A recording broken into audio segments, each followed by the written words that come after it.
Hello and welcome to Flux Motorsport's coverage of our spring special event, the Sabine Schmitz Testimonial held at the Nürburgring Nordschleife Combined Circuit in honour of the Queen of the Nürburgring, who sadly passed away last month, aged just 51, after losing her battle with cancer. Sabine was synonymous with this circuit, having done more than 20,000 laps around the green hell according to her calculations, and also became the first female driver to win the 24 Hours of Nürburgring event, doing so in both 1996 and 97. British fans may also remember her for her occasional appearances on the BBC show Top Gear, of which she would later become a presenter for in 2016. Today, we take to the circuit for the final of our spring event. 9 drivers have made it through and are competing to win this event in order to take home some customised Flux Motorsport merchandise. In order to do that, they'll need to tackle one of the most brutally difficult race circuits in the world, an almost 16-mile-long circuit with 170 corners in total, seeing them through the current Nürburgring Nordschleife track, the Gr.A circuit used as recently as last year for Formula 1, before it turns off onto the iconic Nordschleife track, historic for legendary drives such as Jackie Stewart's incredible 4-minute winning margin in 1968, and the difficult lows such as Niki Lauda's shocking crash in 1976. We're currently in a 20-minute qualifying session to determine the order of the grid, which will then lead to a 90-minute race to determine who will win the spring special event. Each driver had the choice of competing in one of 3 Group A vehicles: the Audi V8 Quattro, the Mercedes 190e, or the BMW M3, which won't be making an appearance, however. With full damage on, in order to succeed, our drivers will need to be fast, but also cautious. I'm Redders, here for my debut on Flux Motorsport, and joining me for commentary this afternoon is Muktosi, and I've got to say, this looks like it's going to be one tough challenge for everyone competing this afternoon, and especially with only 20 minutes for qualifying in this session and lap times exceeding 9 minutes in total. As we saw last week, we're really only looking at a one-shot attempt to get the best positions on the grid, aren't we, Muktosi? Yeah, it's going to be tight. The cars are going to be packed together coming through the first 1 or 2 laps that they're going to be able to complete during this time. And what a track to have that kind of situation on. There's not much room for error. No, especially if you saw some of the racing that we had last week as well, just trying to go side by side in some of these sections, especially around the Nordschleife, is so difficult. And we saw multiple incidents, multiple crashes. It's difficult to get that combination of being fast but also being clean as well. And one of those drivers that definitely got that sorted last week was Gr.A here, who absolutely smashed qualifying. It was an incredible job, like a 9-minute 6.546 to set pole in the semi-final. Almost 4.7 seconds faster than the rest of the field. Definitely one to watch out for this afternoon. What can we expect from him? He should do quite well. Yeah, saw a lot of action last week, and he did very well to keep it on the road and keep it clean and fast, as you said. We've seen, qualifying of 9-minute 6 last week. There's rumors of even quicker times out there, maybe even 2 seconds faster. By both Gr.A and another one of those drivers that we see on track, but we'll have to see if they can pull that lap together within these 20 minutes. I would say you've got my hopes up now, and don't forget this is a charity event as well, and we are looking to raise as much money as we can for Macmillan Cancer Support. So if you can and you would like to donate, please visit fluxmotorsport.com/donate, and when you're prompted, enter the word Sabine, and 100% of your donation will go to this fantastic charity. So there's plenty to look forward to, and of course there's plenty to talk about. Not only have we got a massive race ahead of us, it's really going to push their limits, but also of course here at Flux Motorsport we're looking forward to Season 2, which is going to be starting in a few weeks as well. So this is kind of like well, maybe like their last chance to really get some proper race action in before they get ready for the new season. Another 7 championships are going to be taking place here across the season too, so if you want to get a part of that, you want to make sure that you're racing against some of these fantastic talented drivers, then we'll tell you how to do that a little bit later as well. So as our drivers get prepared, it's really difficult, especially on a really long circuit like this. Debut for me here at Flux Motorsport. They really put me in at the shallow end. It's like you are. It's the spring special final.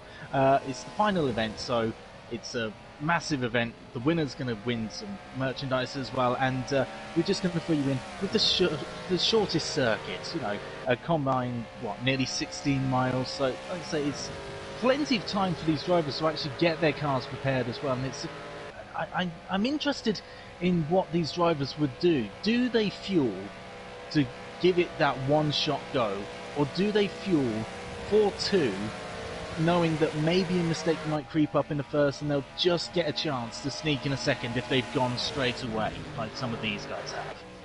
Yeah, I'd say that ever since Immortalis gave out his advice last season, everyone's given it the old Immortalis approach of fueling it light for qualifying, and then the last couple of minutes of it or so going out on full fuel and readjusting your driving for that race setup before the race begins.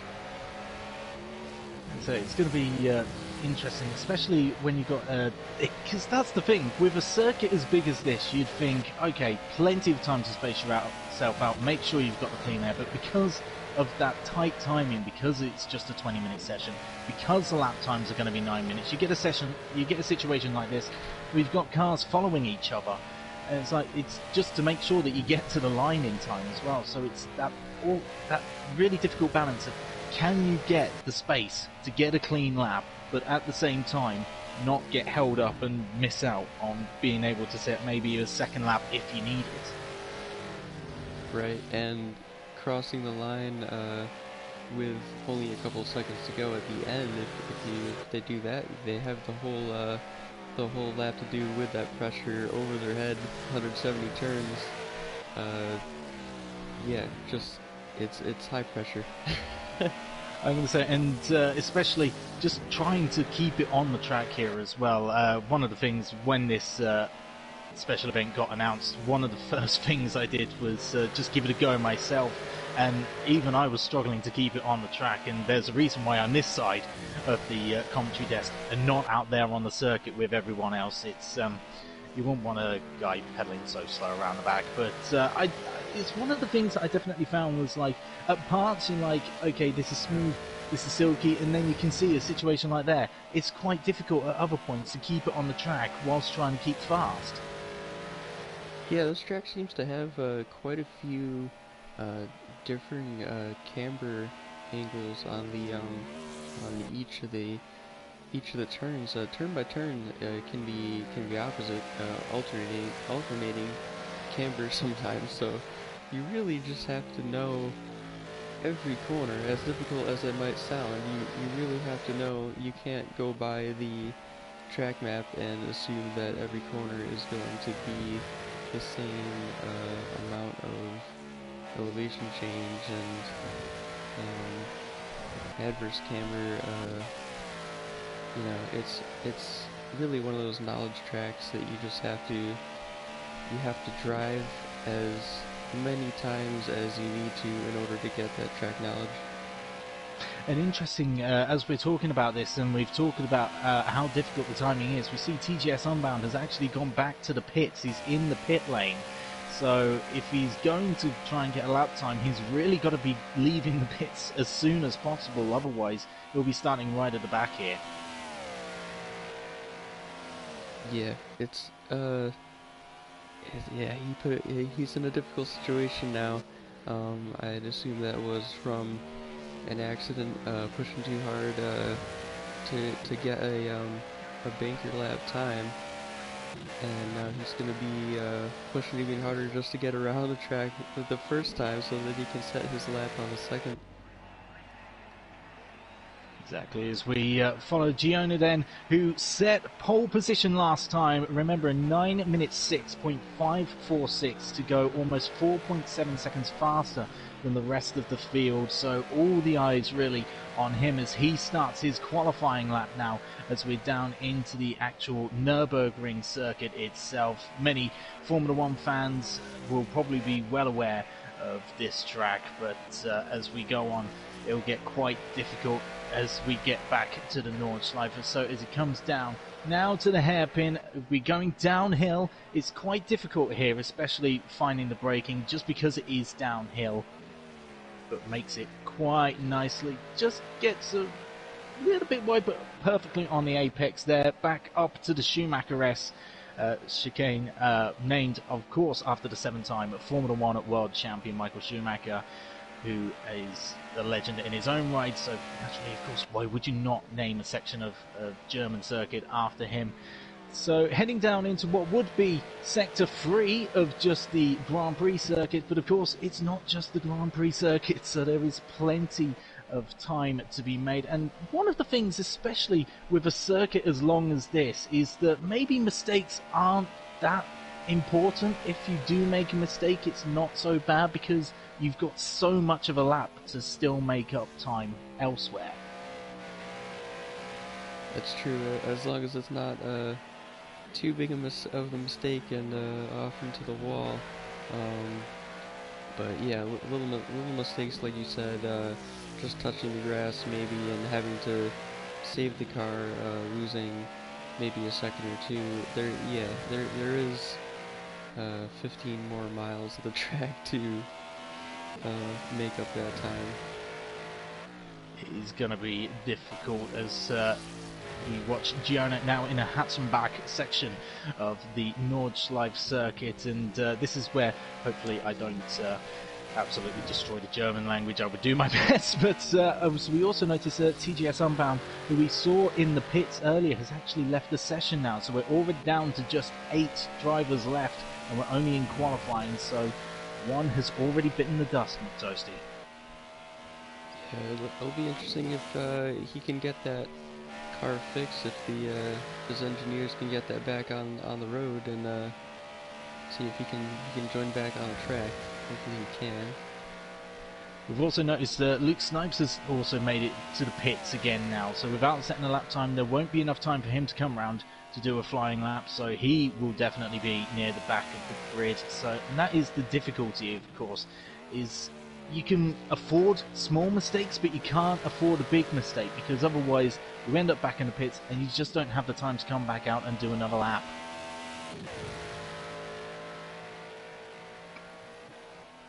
It's an incredible shot of the car going just screaming down the hill. These cars are so loud in comparison to others, they just sound amazing. It's incredible. Down to the future already. It's like I say, it's a very long lap, and there is plenty of opportunities to make mistakes, but still, you've got to be careful, and you've got to make sure that you get the fastest lap you possibly can. Of course, Gr.A second on the track here, so he'll be setting an early benchmark for the rest to try and follow. So it's going to be, like I said, just because of how much of an advantage he had, and when we look at him and what he did in the race last week as well, he built up quite a lead, but near the end of it started to get pegged back. So with it being a twice as long race and pit stops going to be necessary as well, is it one of those tactics of, do you just go flat out and do the same thing again, or knowing that pretty much everyone does have to take a pit stop just because of how long this race is going to be and how long the circuit is going to be, do you still stick with that same tactic of just flying out as fast as you can and just making sure that you build as big a gap as you possibly can, and if you need to save near the end, just work on that? Yeah, if it were me, first of all, if I had the pace to get to the finals, I was with you with the 9-minute 40 lap times. But yeah, if it were me in the situation of a 90-minute race, I would be playing it a little safe, and twice the duration of the semifinals. It's going to be even more that much more difficult to not make that big mistake. Indeed, as we're still following Gr.A now into Bergwerk of the circuit. I've done my history, I've done my research, trust me, it's been a lot of research to prepare for your first ever Flux Motorsport commentary around a circuit like this, and he's moving on now into Kesselchen, so this part of the circuit came about during construction work because the circuit at this point passes through a basin. A little bit of history for you.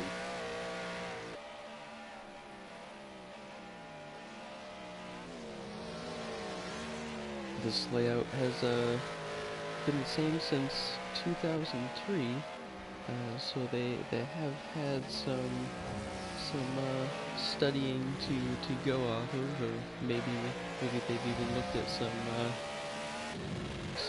footage of cars like these going around.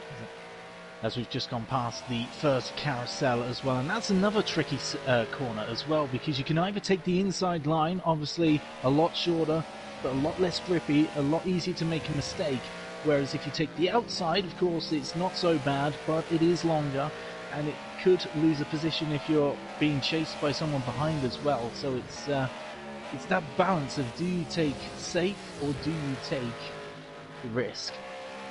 As we see a couple more drivers also now. Mr. M. Ward has gone back to the pits, as well as Jiggly Jello as well. So another two drivers who have headed back to the pits.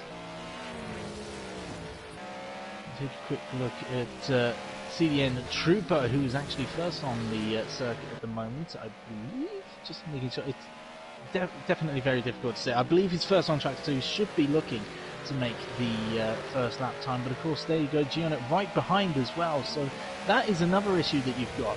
If you're a fast car coming up behind a slower car, especially in qualifying, you want to get the fastest time that you possibly can, but then you've also got that dilemma. Do you try and find an overtake somewhere, or do you just have to sit back, especially on such a narrow circuit? Right, you wouldn't want to cause a situation of going side by side into a corner and effectively racing each other under qualifying. That can be no good. Slow each other both down. But yeah, you see, Gr.A just he might just be setting up for the next lap here if he isn't satisfied with this time.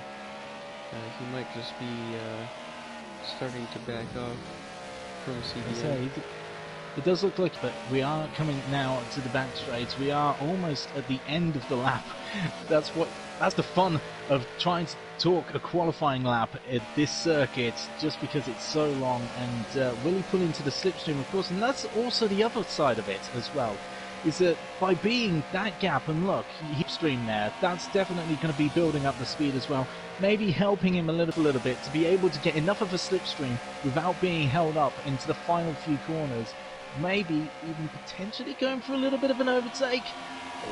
Not quite, but surely that slipstream will have helped him on that back straight, just to help get that time up a little bit more as we're coming through to the final few corners then. So it's going to be CDN Trooper, who's first on the track. Will be coming towards the line, and we look to Gr.A's time as well. Let's see what he's done. Remember, it's a 9.6 last time. It's at 8.59. It is sub 9 minutes. That is incredible. Wow. Unbelievable. Look at that. Chris Motorsport goes to second place on a 9.07. Half a second up on CDN Trooper. Wow. I mean, we were impressed last week with a 9:06. But that is almost 7 seconds faster. That is incredible.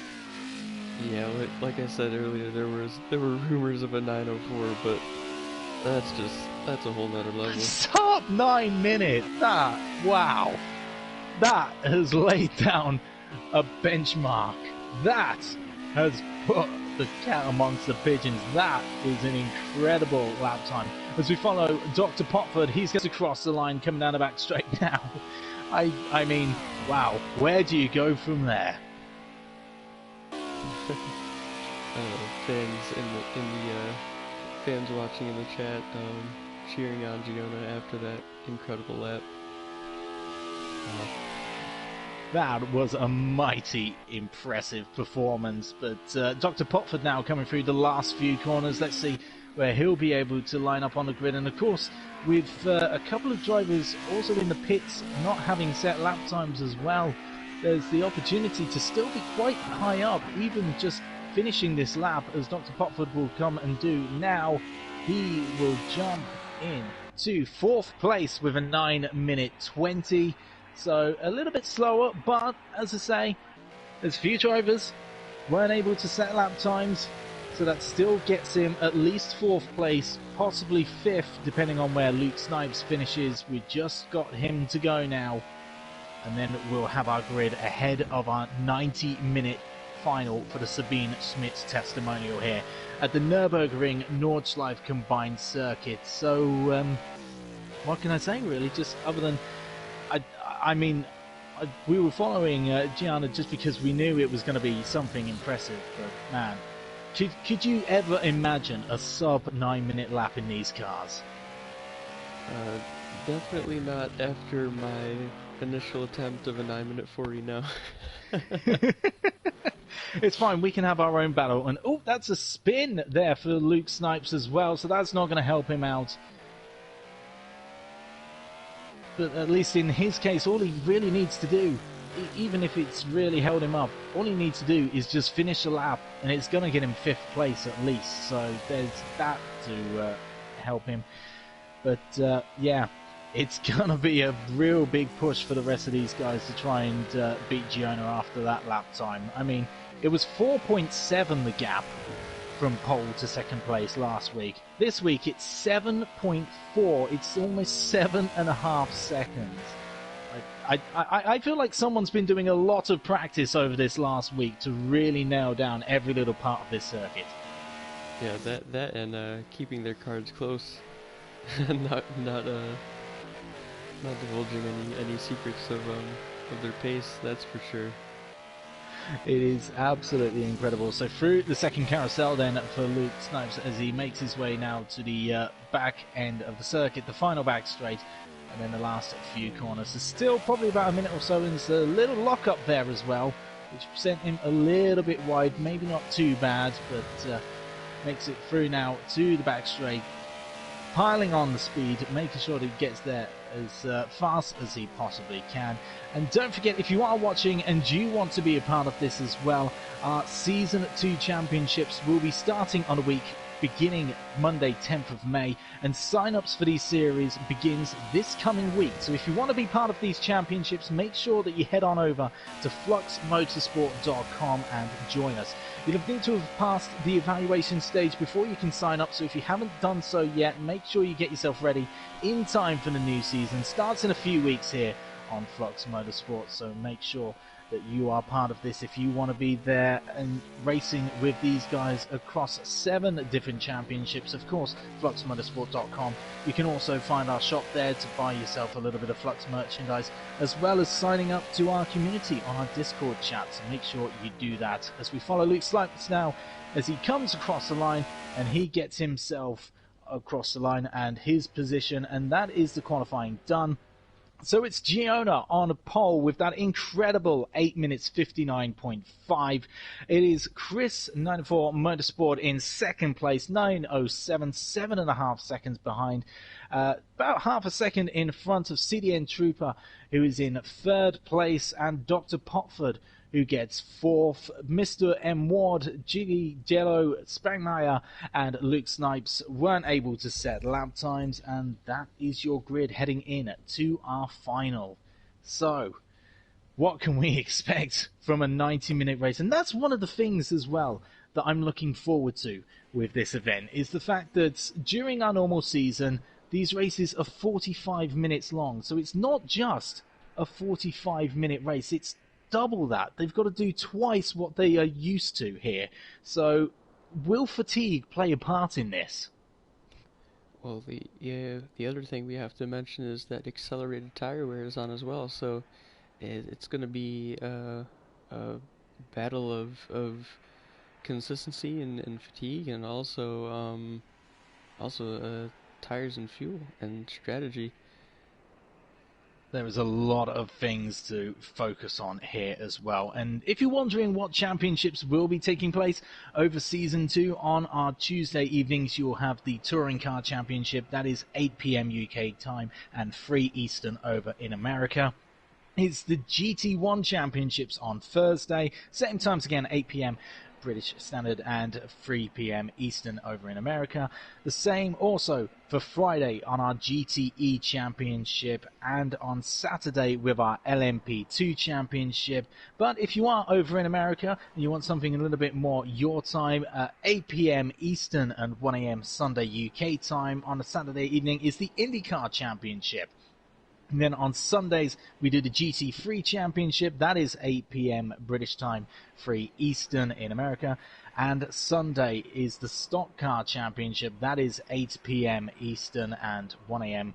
on Mondays here in the UK. So as our drivers take a few moments to prepare their cars ahead of this 90-minute race for the Sabine Schmitz Testimonial final, can anyone stop Gr.A? How do they stop Gr.A? My prediction is for that is just being more consistent, hopefully. And as they go, it is lights out, and they are underway at the Nürburgring Nordschleife combined circuit for the Sabine Schmitz Testimonial final here. It is looking a little bit punchy down at the back as Gr.A takes that lead and pulls away quite nicely. We've got Gr.A Motorsport taking second place, and Luke Snipes in third, getting a little bit of a punch, and he's been spun around, and it is chaos at the back straight away. That also including Mr. M. Ward and Dr. Potford, who's been heavily impacted by that, gets himself out of the barriers, and a little bit of a messy start at the back there. Yeah, another thing about these long laps, any damage at the start of the lap is going to have to be carried through all the way through the pits if they need to make repairs, and that's only going to add to their time sevenfold. And as you say, with a 9-minute lap, or 8 minutes if you happen to be Gr.A, it's going to be quite the struggle as well to have to carry that through all the way, and it's that balance as well of, do you take that with you? Do you carry that damage all the way through to the pit stop, and do you go straight away, or do you just continue on the race and just hope for the best? As some in the community say, some damage leads to more damage, and that's always been my experience. So for me, I would always, even if it's just light suspension damage, get that taken care of before it gets too overwhelming. It is going to be interesting to watch as we see early on Gr.A pushing Spangmeier in the early stages as they head towards the Nordschleife circuit, the very, very difficult part. I'm sure these guys are well used to doing the Nürburgring. Plenty of us have plenty of experience around that circuit, but it's so much more difficult when you have to remember so many corners around such a long circuit. As is actually now Luke Snipes really pushing Gr.A here for 5th place. And this is what we were saying earlier. It's all well and good that you can be following and being close like this, but it's difficult overtaking, especially on such a tight and narrow circuit. We saw it a couple of times last week as well. It's very difficult, and accidents are prone and bound to happen here. Gr.A already pulling a 2-second gap. He's not he's pushing. I'm going to say it's one of those things. We said it last week. Was he absolutely flew away at the start and got pegged back a little bit near the end. It looks like he's putting the same tactic here. CDN Trooper now pushing Chris 94 Motorsport for 2nd place. This is where your early front battle is. Of course, the winner wins himself some customized Flux Motorsport merchandise. So everything to win, not just your pride, get some customized merchandise as well. And I wouldn't mind it myself if I wasn't so slow. But there you go. it's starting to come back a little bit. Maybe Gr.A made a little bit of a mistake. It's only 1.5 seconds now to Chris 94 Motorsport in second, but of course CDN Trooper pushing quite hard right behind in third, and these three already starting to make quite a breakaway from Spankmeyer in fourth. Yeah, it looks like Gr.A was starting with the same strategy he did last week, and is probably just looking to multiply that by 2. Do the same thing twice for the 90 minutes. Just make sure that pit stop is as quick and efficient as possible. Of course, the one thing that is going to be different compared to this race, not just the fact that it is twice in length, but our guys last week obviously were able to go through the 45 minutes without needing pit stop. They will need to take one this race, so that is the balance as well of when do you take that pit stop and how much fuel do you do. Do you try and run as dry as you possibly can, and especially with a circuit as long as this and the amount of fuel that they'll be using per lap, how much risk do you take? If you've got a little bit left, do you play it safe and pit to make sure that you've got enough to see yourself through to the end of the race, or do you take one more lap, hope that you can make it back to the pits for the next lap and run a little bit less for your second stint? You know, that's a good point. I doubt with pit stops with these cars that they do fuel and tires at the same time. That's definitely a separate step. So if they do save enough to have just enough for one more lap at the end of their stint, then that could save them some time in the long run. If you look at Gr.A in the lead, it's now less than a second. Chris 94 Motorsport is coming back here already in the early stages.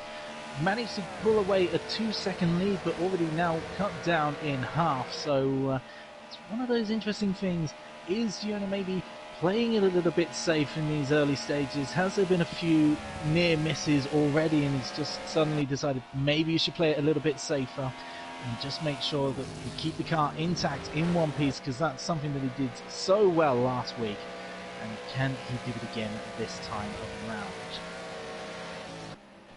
At the same time, being in the lead, yeah, the bigger the gap, the more comfortable you feel as a driver, and the more confidence you have.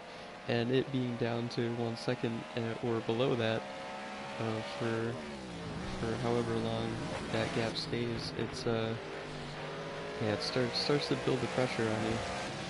And interesting there, you saw that Gr.A, as they go through to the carousel for the first time, actually went up onto that upper lane on the carousel. Chris 94 Motorsport in the back in second place didn't. It doesn't seem to have made too much of a difference, but that's something to keep an eye on, especially in that carousel.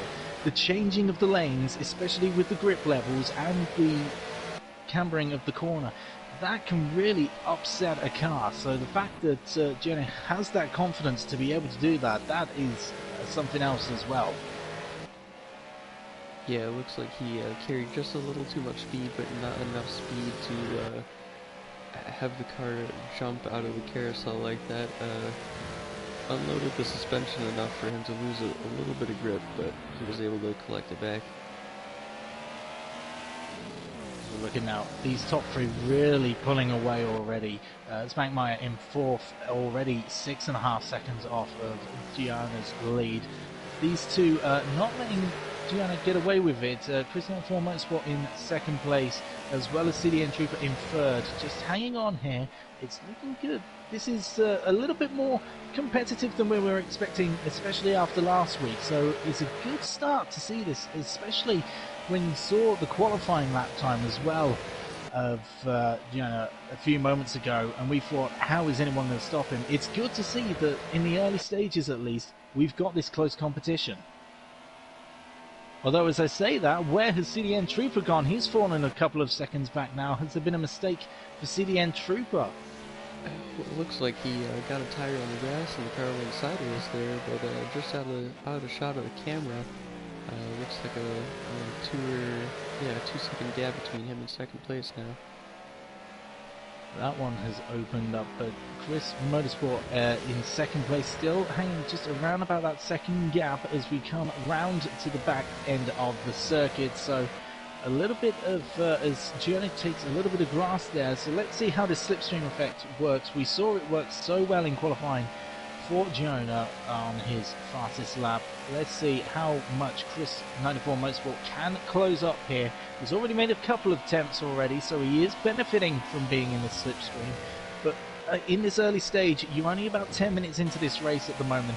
Do you try and make a move, or do you just hold back and wait your turn for a little bit later? Yeah, Gr.A looked like he used all the track and more, and he does again.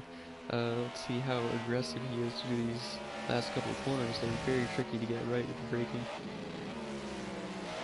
It looks like he's got it pretty much spot on, as does Chris in second place. So we come through then to the end of the first lap. It's incredible to say we've been talking for almost 10 minutes here, and we've just come through to the end of our first lap, and it is Gr.A in first place. It's only 1.2 back to Chris 94 Motorsport in second place.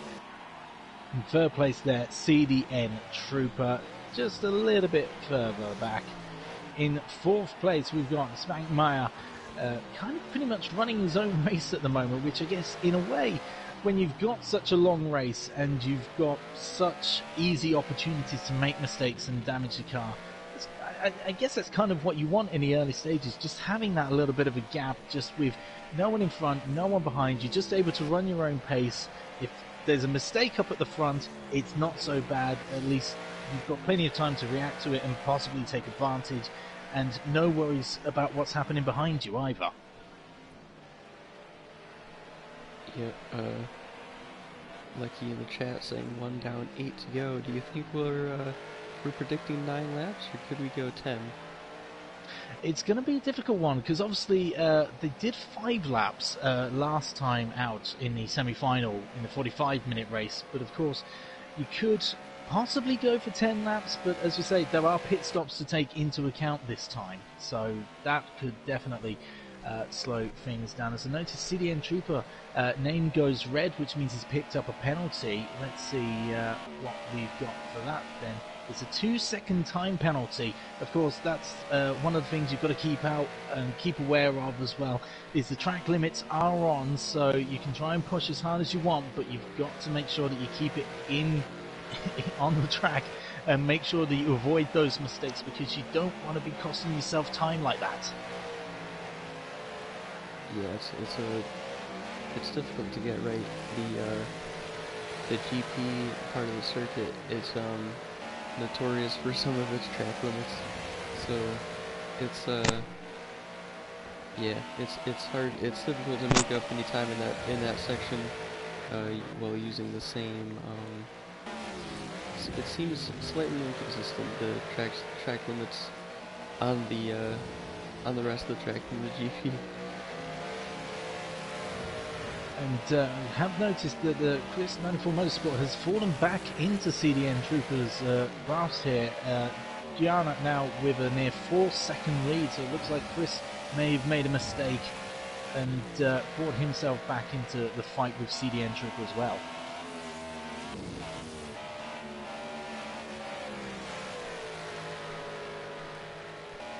This should be interesting. CDN looked like he had quite a lot of pace before his mistake early on. He might be, yeah, I'll be willing to bet that he's looking to make his way past Chris as soon as possible, so he can chase down that first place. And of course try and make up for that 2-second time penalty as well, and that's basically just the accordion effect of just a simple mistake like that, and suddenly you go from challenging Gr.A at the front, and now you're back defending your second place as Gr.A makes a bit of a gap again.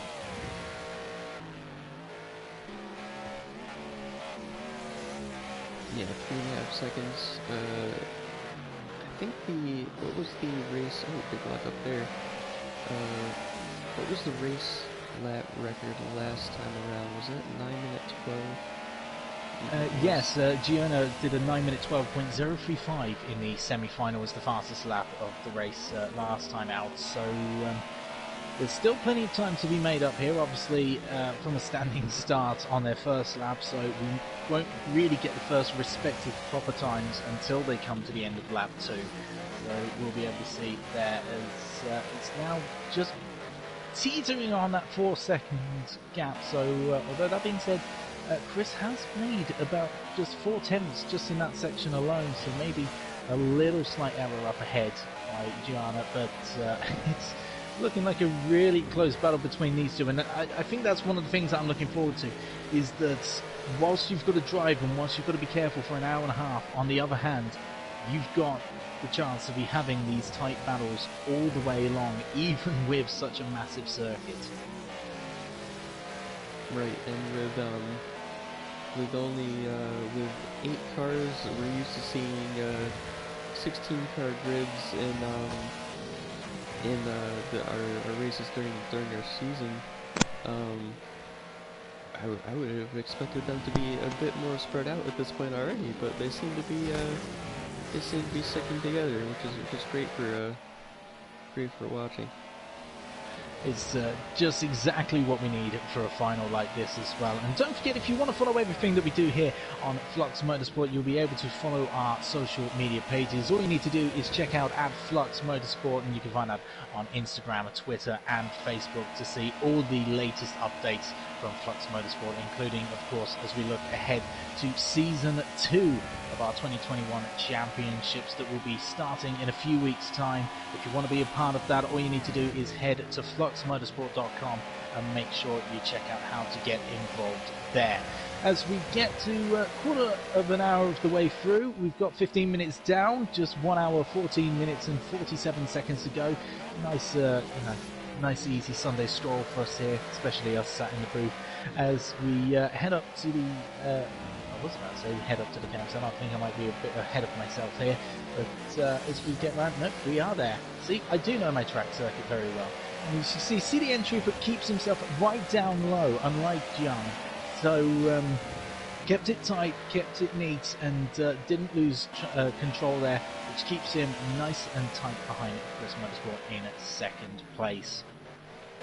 A bit of a lock-up there, though, however. Yeah, he's gonna have to be careful with those. The more worn the tire gets, the easier it is to lock up, and when you lock up, the more the tire wears. It's a kind of a vicious cycle. But, and on top of that, as you say, the accelerated tire wear as well, that's really going to throw it into the mix as well, so even more reason to try and avoid those lockups. Exactly. As we take a look at this battle continuing on, as we look a little bit further back, there is Smackmeyer still in fourth, still pretty much running his own race, almost 9 seconds behind the battle in front for third place. We've got Jello in fifth, also kind of running his own race at the moment, and kind of does get a little bit spaced out further back. Dr. Potford, who of course was involved in that first lap, first corner incident, is not at the back of the field though, however. He's got himself up into 6th place, ahead of Luke Snipes in 7th place, and Mr. M. Ward, who is in last, but is only a few seconds behind Luke. So we've got a little bit of a battle, at least, to try and avoid the wooden spoon at the moment as well.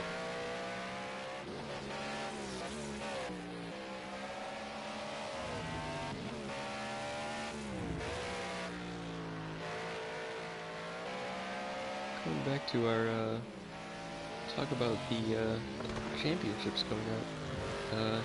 7 championships again we have next season.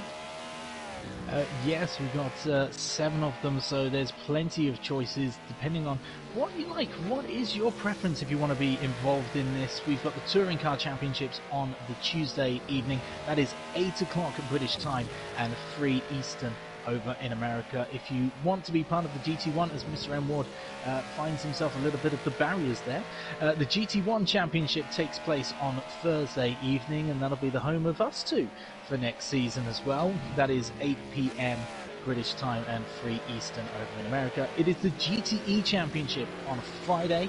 That is 8 p.m. UK time and 3 Eastern over in America. Saturday is the LMP2 Championship, same times again, 8 p.m. British, 3 Eastern. If you're looking for something a little bit more suitable for you over in America, the IndyCar Championship on a Saturday is 8 p.m. Eastern, which is 1 a.m. Sunday here in the UK. And then on Sunday itself, the GT3 Championship, which is 8 p.m. British time, 3 Eastern in America. And the Sunday evening Stock Car Championship is 8 p.m. Eastern and 1 a.m.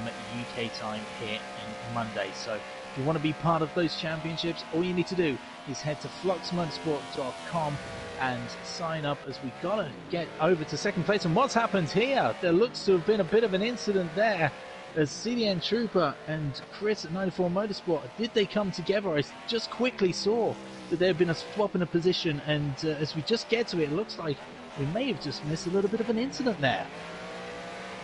Was that turns 2 and 3? It looked like they were coming through quite a tight section there.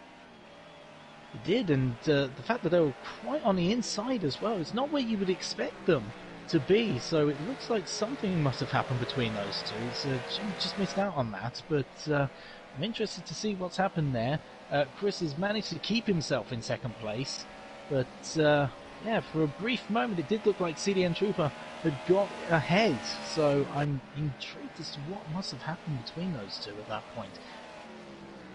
I wonder if CDN tried to make a dive and went late on the brakes, and we've seen him lock up twice before. I wonder if that happened again. It is entirely possible, as we have completed the second lap now, so we're starting to see a bit more reasonable times and relative times to what we could expect for lap times. Gr.A in first, setting a 9:13.206 for the fastest lap of the race so far. 9:15.7 for Chris and a 9:16.2 for CDN. So I think this battle is going to be going on for quite a while longer yet.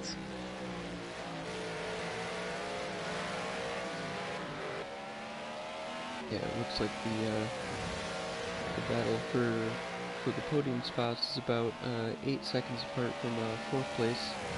So it's going to be between these two for that final second and third. Oh, and that's a mistake there for CDN Trooper. He's gone and hit the wall. I just saw that previously as we were watching Chris. Just in the background, CDN kind of just went over the grass. It looks like he just straight lined it rather than made the corner. So it looks like those tire issues may be affecting him quite a lot now. Yeah, it looks like the back of the car went halfway around and wasn't able to catch it to keep it in the right direction. Unfortunately, it's going to have to come into the pits for repairs. Looks like he might have some front left suspension damage, I would imagine, from that big of an impact.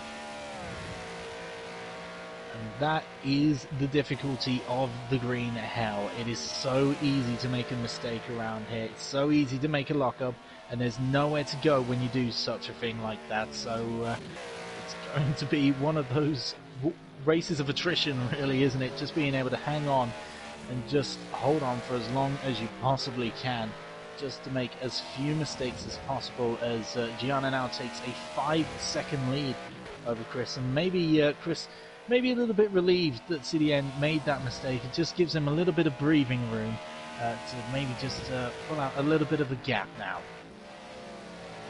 I'd be very surprised if each driver does not make at least one mistake as costly as that one.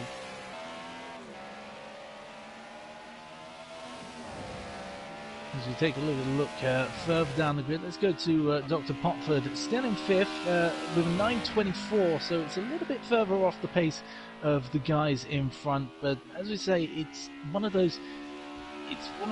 Do you really want to push that hard to really get yourself up that front, or just be able to sit back, hope that there's some mistakes up in the front? And we've seen with the likes of CDN Trooper and Chris 94 Motorsport that, you know, these battles, these incidents could be happening up ahead. So it's one of those benefits of just being a little bit further behind, that maybe you could take advantage of a situation like that and just maybe hope that there's bigger issues for the rest of the drivers in front? Or do you try and push that little bit beyond what you're comfortable with to try and make up that gap?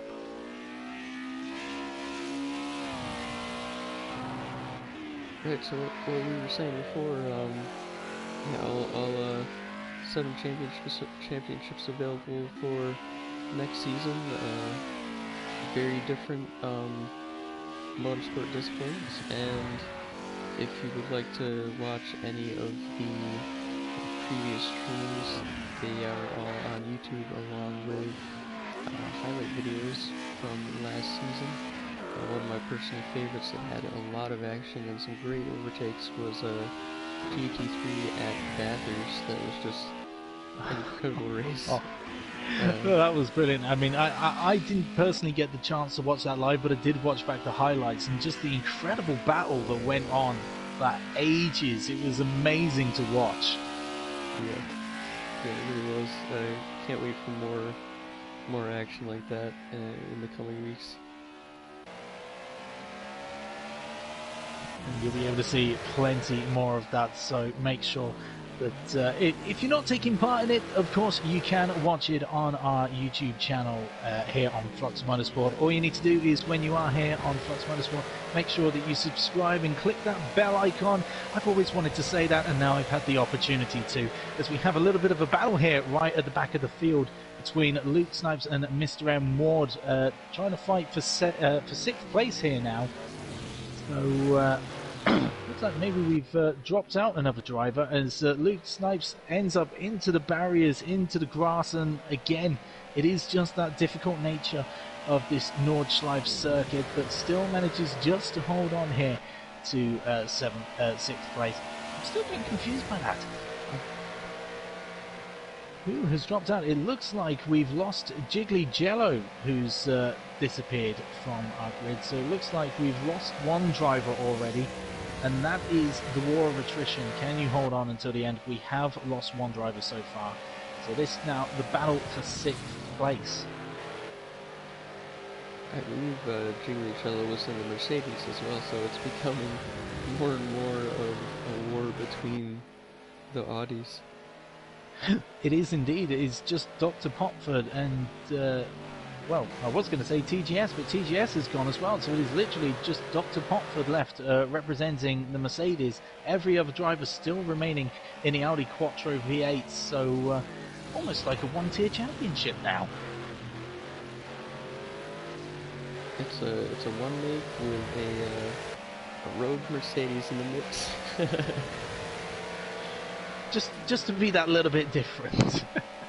But again, looking at that battle and the difference in the lines there on that first carousel between Luke Snipes there and Mr. M. Ward, both kind of swapping between the top and the bottom lanes of that tricky, difficult corner, and it's almost a case of like sometimes you can even go in there and not really choose, because when I've been doing this myself, I don't know if you've had the same thing, but sometimes you just think, I've got enough to go around the inside, but then you've taken a little bit too much speed and you end up in that top lane anyway. Yeah, I tend to do that quite a lot through the carousel. Yeah, too much speed in, and then the car just jumps out of it, and hopefully not too much speed to hit that wall like this is why we leave it. This is why we leave it to the talented drivers, the ones who know what they're doing. Unlike us, we're safe in this nice, lovely commentary booth on this Sunday afternoon here in Germany. It is the Sabine Schmitz Testimonial final. It is one of our special events here in spring. In a few weeks' time, we'll be starting season 2 of our championship. So this is a one-off special, but it's all about trying to be the winner and trying to get a little bit of pride and that Flux Motorsport merchandise as well. If you want your own Flux Motorsport merchandise, you can go ahead and visit the shop on our website, fluxmotorsport.com. Grab yourself a few items there. Won't be customized like our winner gets, but it's still great to have nonetheless. So that's a great way to represent Flux Motorsport, as well as Gr.A now goes 9:12.6, and that's an interesting jump there for Luke Snipes. Gr.A with 9:12.6 for the fastest lap. Now Chris a little bit slower, 9:17, but you can see CDN affected by that incident of the last lap on a 9:23, so that one definitely hurt him a lot more than it did Chris, and the gap between those two now is just over 4 seconds, so that gap for second place has opened up a little bit as we're still watching this battle at least for 6th place at the back. And can Mr. Ward get himself a bit of a slipstream as he pulls out of the slipstream actually, and is he going for the move? And it's quite difficult, especially at this point. There is a little bit of a kink, but he's got the move done in time. Mr. M. Ward gets himself up into 6th place ahead of Luke. Nice, easy, as smooth as you like, and pretty much the perfect textbook overtake. Luke looks like he has a bit more damage on the front of his car than Mr. M. Ward does. Maybe that helped M. Ward a little bit. Luke having a slightly less aerodynamic car, causing a bit more drag. It is a little bit of a... It does look like that needs buffing out a little bit, but as we get then to the 1/3 stage of this race, we've done 30 minutes. We've just got just over an hour to go in this race. Is Gr.A leading up in first place? He's got an 8.5 second lead now over Chris 94 M Sport in second place. CDN Trooper is in third. He's 14 seconds back from Gr.A, but also has a 2-second time penalty. Not going to affect him at the moment, but may come back to haunt him a little bit later.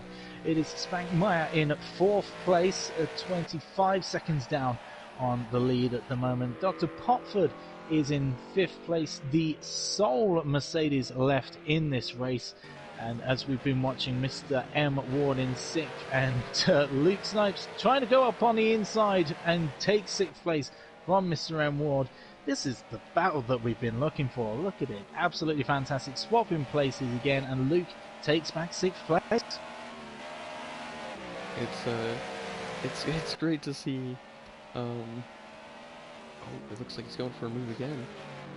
Goes for the inside, but it's not quite worked out. Luke gets pushed a little bit wide there. So Mr. Remont does take back 6th place, but is that rubbing his racing, or was that a little bit too hard? I don't know. It looked like he was a little bit too ambitious and made contact. He might be looking for a place to give that spot back, potentially. I have to see, but as they leave the Nürburgring circuit and they get to the tight, twisty, difficult section of the Nordschleife, they're back into the green hell, and this is where it becomes quite difficult once again to try and make that overtake. So is it a case of, especially with such a long lap, do you just try and find that opportunity somewhere around this lap, or do you try and hang on, just stick behind and wait until you get to that back straight to use the slipstream just like Mr. M. Ward did last lap around and just make your overtake there?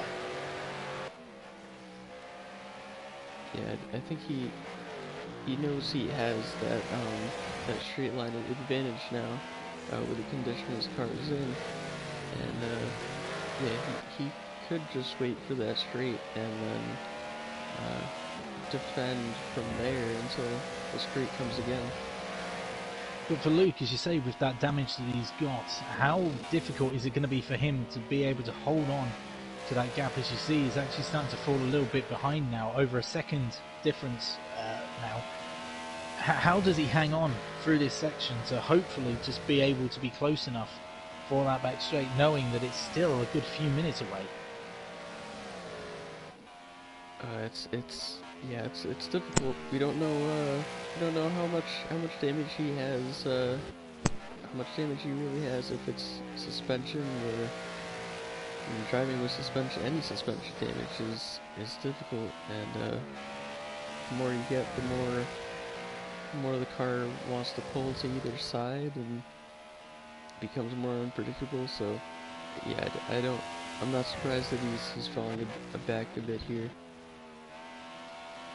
And also we're now starting to get into that little bit of an interesting situation because, as we said a little bit earlier, our usual race length is 45 minutes and we're nearly starting to work our way with there with 57 minutes to go. We normally have only about 12 minutes left of this race, but of course there's still so much more racing to go, so this is that part of, okay, you're still in the part where you're still used to being near the end of the race, but then, oh wait, we've still got another 45 minutes to go. So I know this is online racing, this is e-racing, but how do you train yourself for a situation like that? Of you're so used to doing 45 minutes, but now you've got to do it back to back straight away and do another 45 minutes afterwards. How do you prepare yourself for something like that? Well, if you're not used to doing more than 45 minutes, if you're using a wheel, then it does start to get a little physically tiring if you're not used to it. But they might have done some training for that. But also just the mental fatigue and focus having a bit intense focus for 90 minutes. Whether that fluctuates or not, that's the question. And as we go back to CDN Trooper in third place is really struggling. There's a lot of damage on that car now, and we can see that Spankmeyer in fourth place is actually starting to catch up here. He's only a few seconds behind. He was quite some way behind, but he's definitely catching up now to CDN Trooper, and we saw another lockup for CDN as well, so he's really struggling with his car at the moment in this condition. How much longer does he push until he goes for that pit stop and hopes that, maybe potential fixes can make that race just a little bit easier for him? He might be just going until he can make one pit stop and then make the rest on the full tank of fuel.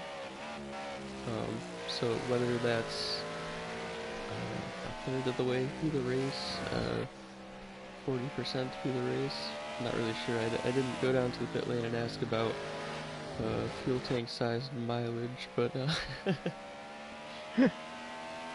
So we are getting to that area where we're going to have to start thinking about that as well, as we do reach almost the halfway point. We've got 54 minutes and a half still to go, so we're slowly making our way to the halfway point of this race. And as we were saying a little bit earlier, it's that risk and reward balance. Do you play it safe and take that earlier pit stop, just make sure that you can get there, or can you push one lap further on a lesser tank, think that you're going to make it back to the pits again, especially with such a long lap? It's taking over 9 minutes to do a lap here, and make sure that you can get back to the pits and fuel one lap less. Spankmeyer now really closing in. He's only 2 seconds back a little while ago. It's now 4 tenths, and it looks like CDN Trooper is actually going to let Spankmeyer go through here, and he does. So that is an interesting tactic. Not looking to hold up Spankmeyer, just running his own race now as CDN Trooper as he falls out of the podium places.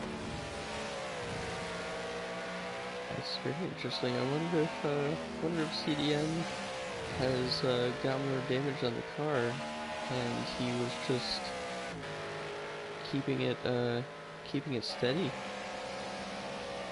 It's certainly interesting. It's not something that I expected to see, but there you go. That is something for you. So we'll just have to keep an eye on CDN and see how he does for the rest of this race. In the meantime, looks like he's getting quite close at the back again with Mr. M. Ward, who's now got quite a lot of damage himself. So he's clearly had an incident, because that is a lot of damage. That wasn't there last time.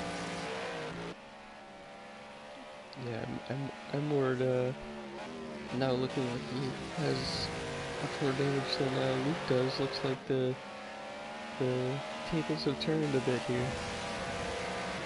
That is definitely something that Luke would have been looking forward to, especially for the fact that, earlier in the lap we were seeing he was falling further behind, and that looks again a little bit like a dodgy line for Mr. M. Ward, struggling a lot with this car now. So it looks like he must have had a major hit somewhere earlier in the lap, and now is really struggling with this car. Luke Managed to be all over the back, and it looks like it's going to be roles reverse as we get to the second carousel here. And as we get to the back straight, definitely looks like Luke might be able to pull off the exact same move that Mr. M. Ward did to him just a lap ago. And we're seeing pit stops, both Spinkmeyer and CDN into the pits. Wouldn't be surprised if those were both for repairs. You are right, as Dr. Popford now jumps into third place because of these pit stops, and just look at that damage on CDN Trooper.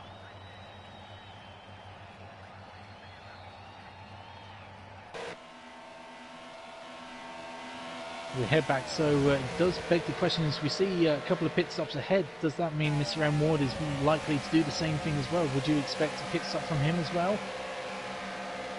This move comes, and it looks like it's going to be right on that kink. That's what we were talking about last lap. Mr. M. Ward was able to get it done beforehand, and that is the difficulty, especially with that kink right at that point. Luke going onto the grass, managing to keep it steady, avoid any damage, so that's not quite worked out for him, but it could have been a lot worse. Yeah, he was quite far off the track there. He looked like he had a bit more speed than he expected with that slipstream, and didn't make the corner around as they both pit here. So more damage to be fixed as well, and that is the chaos of the Nordschleife. Just trying to avoid that damage, it's quite difficult, but one person who hasn't been struggling is Gr.A up in the lead, still with now almost a 15-second lead, really getting comfortable, going faster yet again, a 9:11.792 for the fastest lap of the race. So really getting a stranglehold, and this is what we were talking about last time. It was a lot more preeminent in the 45-minute race. Really took far bigger a lead, but then got pegged back. He's not done so much this time. This time he's just eked it out a little bit more. So he's playing it a little bit smarter this time, I think. Gr.A up in the lead. Well, that being said, I've just noticed the gap has Gr.A just made a mistake, because suddenly that 14-second gap has now become 5.5. After that lap of setting a new lap record of the race, yeah, possibly made a mistake there and let Chris creep back up into contention. Hello, my name is Redders. I'm joining Flux Motorsport for the first time, and that is my first commentator's curse. I was wondering when it was going to happen, but there it is. So now suddenly Chris finds himself just 4.8 seconds behind. So suddenly this has opened back up for him. He's having quite the wild races, Chris, from having to fight CDN Trooper, having that little bit of an incident earlier, and now suddenly seems to potentially be getting himself back in the game of being up in the lead. Yeah, it's all about the consistency in this race. We've been talking about it, and it looks like it's finally it's showing that it's the right strategy is to just stay steady and not push too hard, keep out of the grass and onto the grass. And that was one of the things that I was looking at, especially with Gr.A just doing so well, just being up in the front, not having to worry about anything behind, just building that lead, being fast and consistent and avoiding those mistakes. And it looks like there was the first big mistake, and there's another one getting onto the grass as well. Is that was that intentional? Would you say that was a little bit of a mistake, or would that be slight short cutting the circuit there? I don't know how much benefit you get from something like that, but interesting line at least. Couldn't tell if that was a mistake or if it was intentional. Yeah, I'm not sure. That may be his way of getting around the track so fast, having so much pace, but also it's a huge risk. Indeed, and you can see at the top speed, it looks like Chris 94 Motorsport is now maybe has a bit more top end speed, because you see that gap is there on this section now. He's gone from 5 seconds, it's now down to 3.4 and closing still. So has Gr.A lost that top end speed with the damage that he's now got? Yeah, you just saw Chris enter the shot in the background, 3 seconds now, wondering if Gr.A is looking to make his pit stop at the end of this lap, get that little bit of damage fixed, and make sure that that is his one and only pit stop for the race. This is where we get to that exciting point, and this is where we get into a little bit of uncharted territory, because we said it earlier, we're used to 45-minute races here at Flux Motorsport, and we're just about to get to that 45-minute mark. But of course, there's still another half of the race to go, so it's one of those interesting dilemmas. Now we get into uncharted territory. This is where we now push these drivers beyond what they've ever done before and really ramp that pressure on, and especially at this halfway point, we have a fight for the lead, which is just 2.5 seconds now. This is what we like to see. Yeah, we've seen it a year ago, I believe, in the fall special event. We had I think it was a 2-hour endurance at Fuji, a multi-class. But yeah, we saw the same kind of thing after the 45 minutes of the regular race length.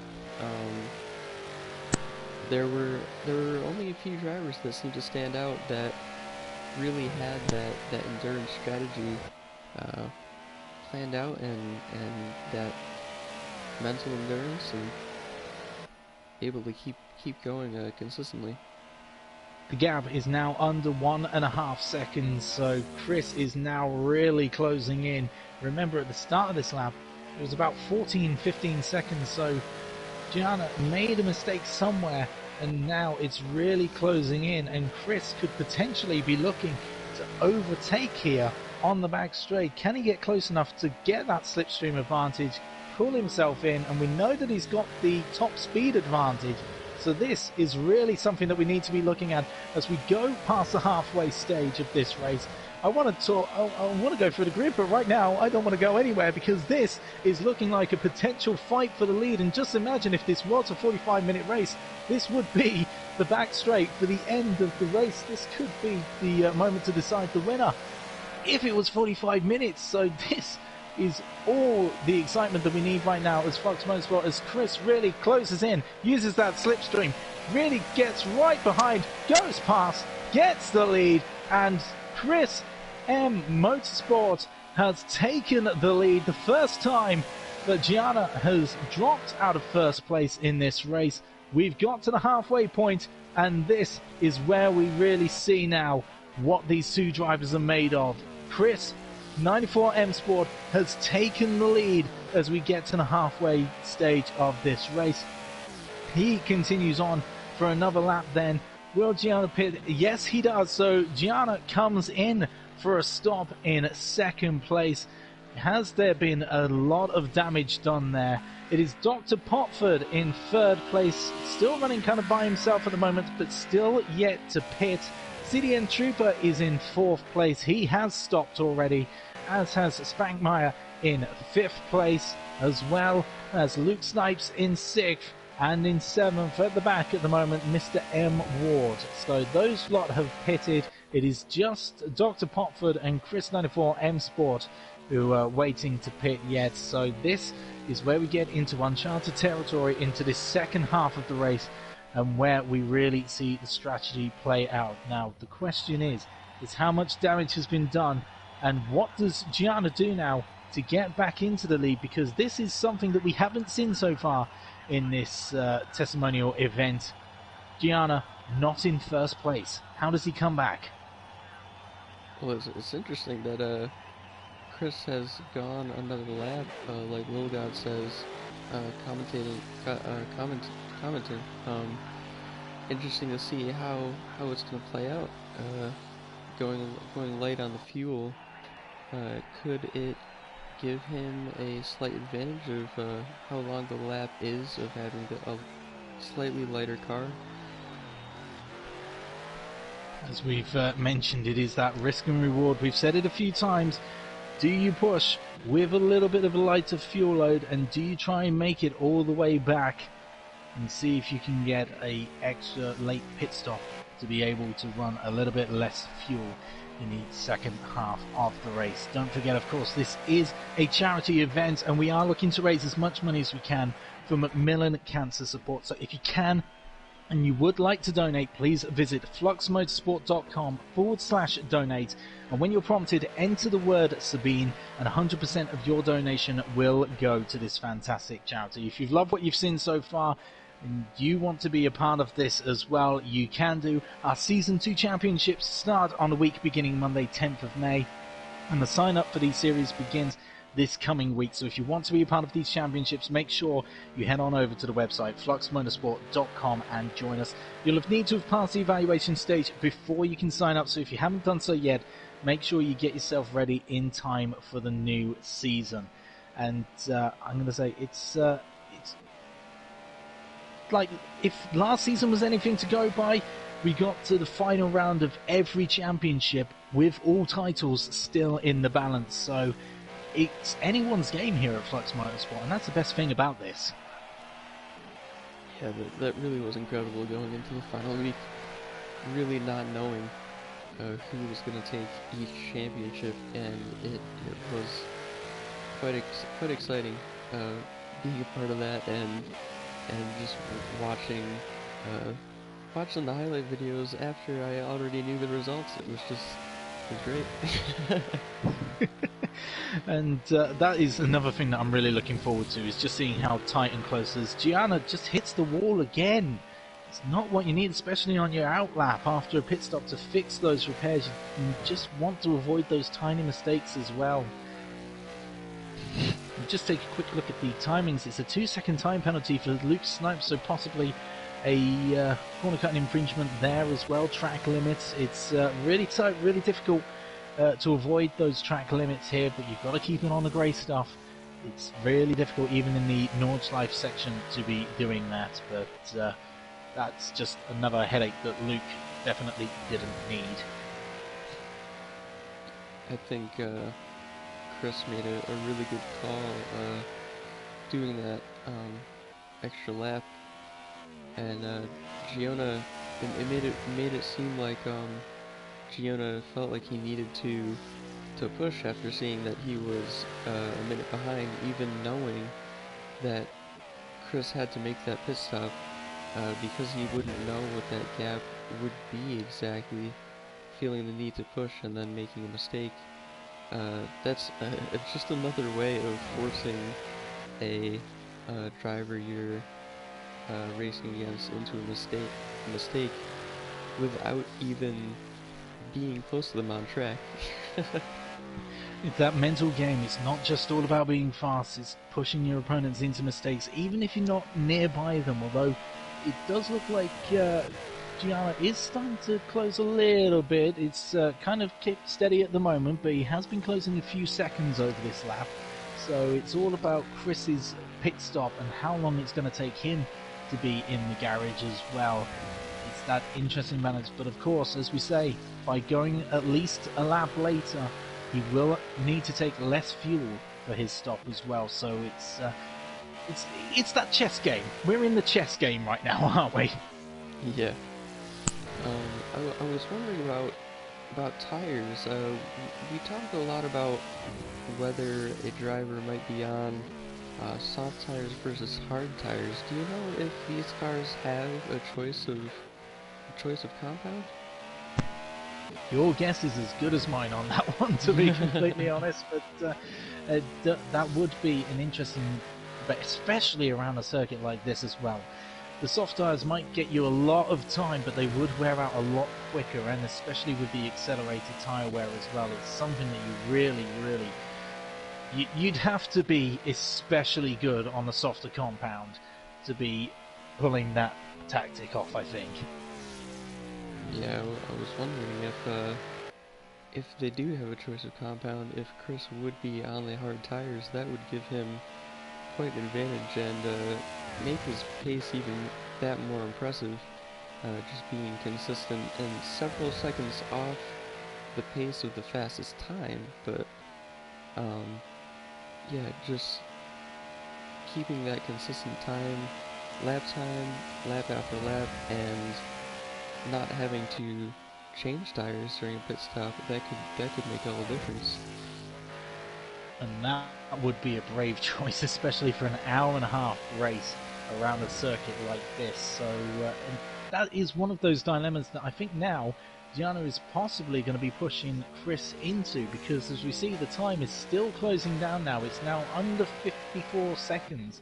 It was well over a minute, so as we get to probably about the halfway stage of this lap for Gr.A, he's really starting to cut into this lap time. So we saw the damage and the difficulty that he was facing at the end of his first stint as he spun it! That is not what he needed at this point, and that has really thrown the cat amongst the pigeons, and that, certainly all that hard work that he'd been doing to really push Chris into potentially a difficult situation has all come undone just by that spin at that difficult carousel section. And we've mentioned it so many times, that corner can really catch you out if you're not ready for it, and that seems like a very rare mistake for Gr.A at that very difficult corner. Yeah, we've seen cars make some strange jumps through that second carousel, and yeah, the back of the car did not like that. It spun right around on him. And yet, even despite that, a little bit of a spin, a little bit of damage, he got himself back up. He lost about 10-11 seconds or so from that, but yet he's already kind of making up around about a second or so, just losing a little bit at this point, but it's still somewhat slightly making up some time. But now there's got to be that situation of really you can't afford another pit stop. You can't pit again, but at the same time he's got to pile on that pressure. He's really got to push now, Chris, if he wants to win this special event. Chris is looking like he's going to be getting towards the end of the lap now. Looks like, yeah, we'll get to see if he... I would be assuming he would take his pit this lap. I don't think he'd be able to go another one. It will be a brave man to try and do another lap, so we'll watch him as he comes through these final few corners. Gets a little bit wide there. He's getting a little bit eager. Maybe he's ready to say goodbye, and it looks like, just looking at that, and clearly, yes, straight into the pits then. So, how long is he going to be in this pit stop? How long will he need to change tyres if he's going to be doing that? Get the fuel in. Can he get himself ahead of Gr.A? Especially with that mistake that he made, there is an opportunity here. His car looks completely clean. No damage on that car. So yeah, just incredibly consistent this race so far. It's incredible as we look at the map, and we can see there Gr.A's dot is on the back straight, and look at that. His motorsport is already heading out of the pits, and that really tells you everything about these last few laps or so, that he's been able to keep himself ahead, just avoiding those mistakes, and gets himself out clearly in front of Gr.A.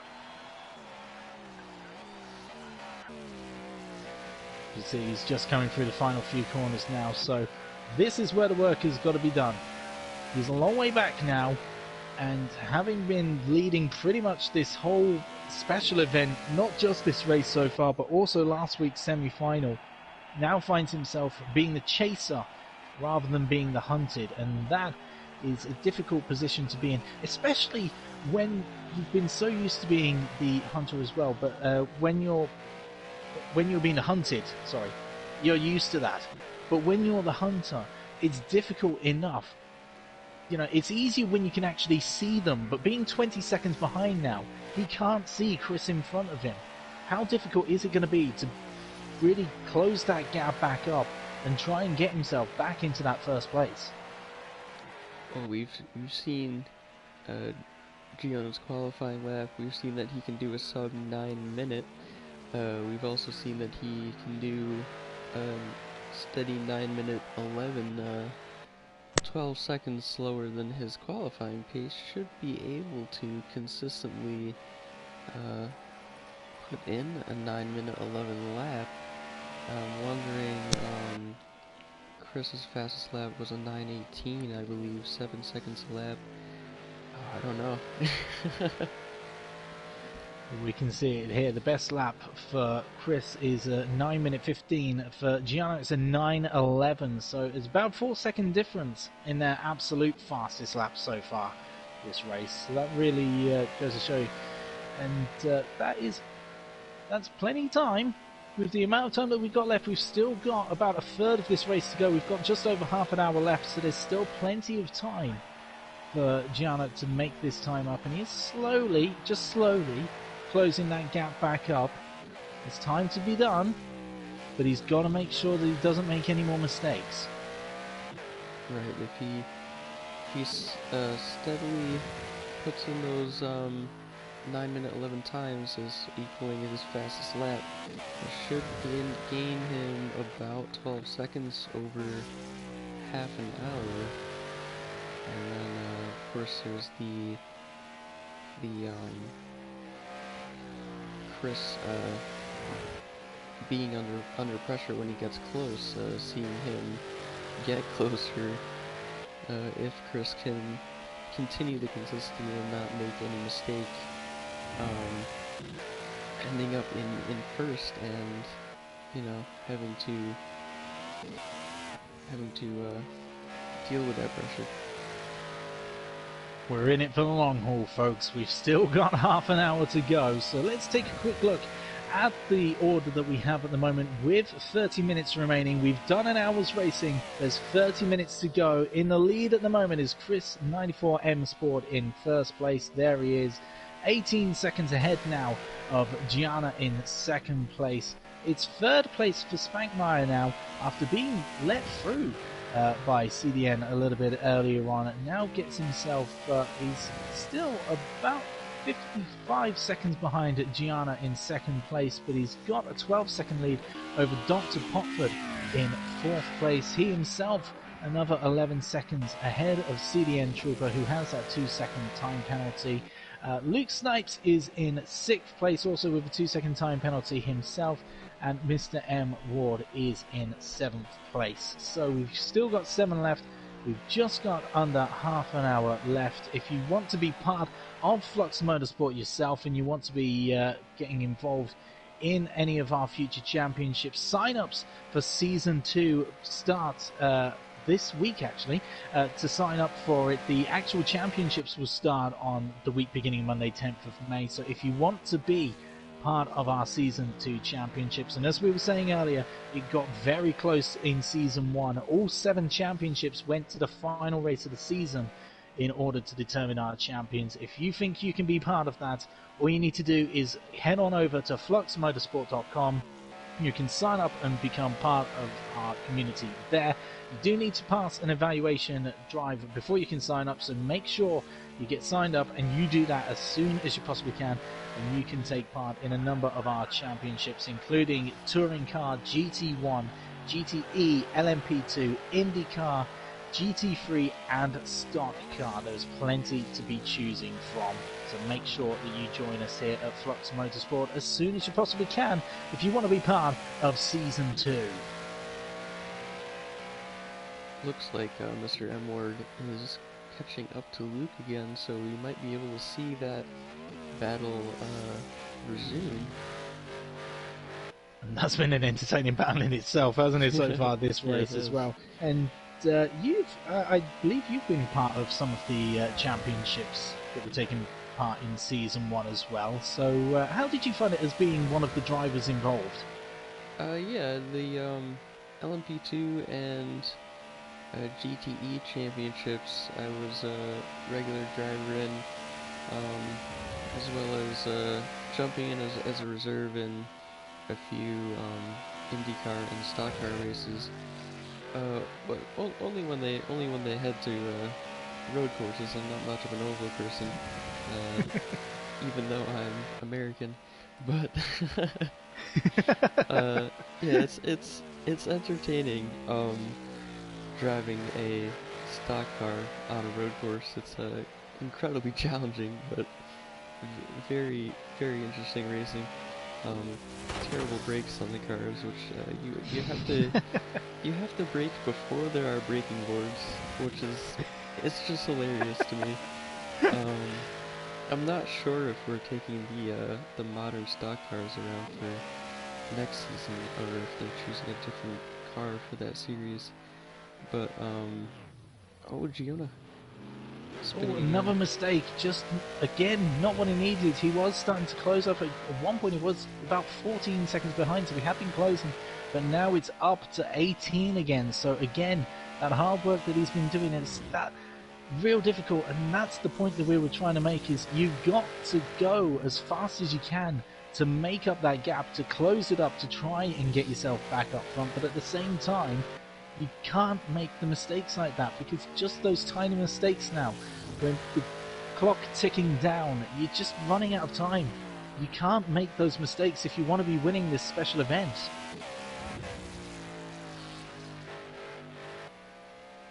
Yeah, he's gonna have to. It's it's a it's kind of a rabbit hole, isn't it? As soon as you make a mistake, you then have to think that you have to go faster to make up for it, and then it just leads to another mistake if you're pushing too hard, and then as soon as you and then as soon as you realize it, it's it becomes too late towards the end. But yeah, as I was saying, the competition throughout each of the series is so high, and it's so close, and it's amazing to see that even in a community that really is inclusive to all drivers. As if you want to race and then you get signed up, then you can. It's not based on how fast you are. So it's great just to see clean racing. If it isn't clean, we have a great members of stewards who review incidents, and yeah, it's just a great community, great system, and fun to race in, fun to watch. Basically, in other words, so long as you can keep it on the grey stuff, you'll be involved.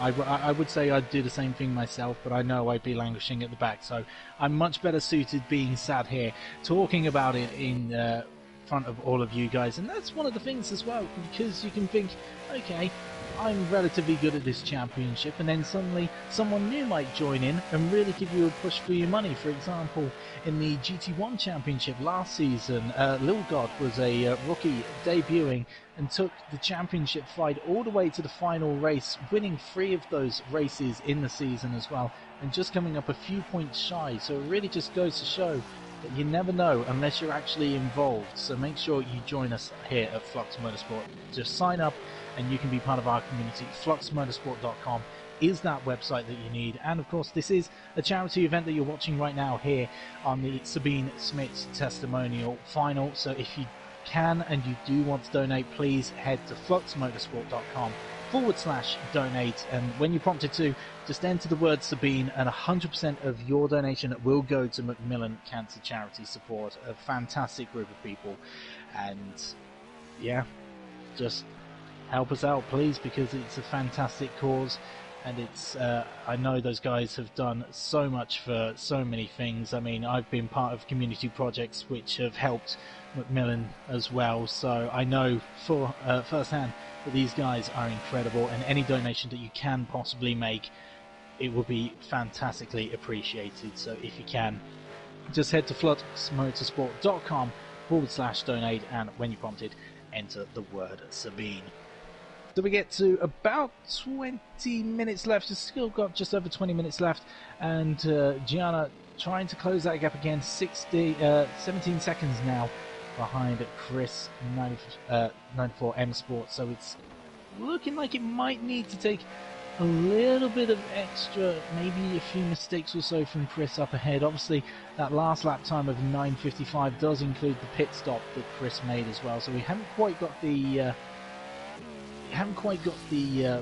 perfect times to really tell the difference between the two in the current state. But 9:14.8, a few seconds off of Gr.A's best, but that was even with a slight mistake as well. So you know he's really pushing as hard as he can to try and get himself back up to the front with just over 20 minutes left to go.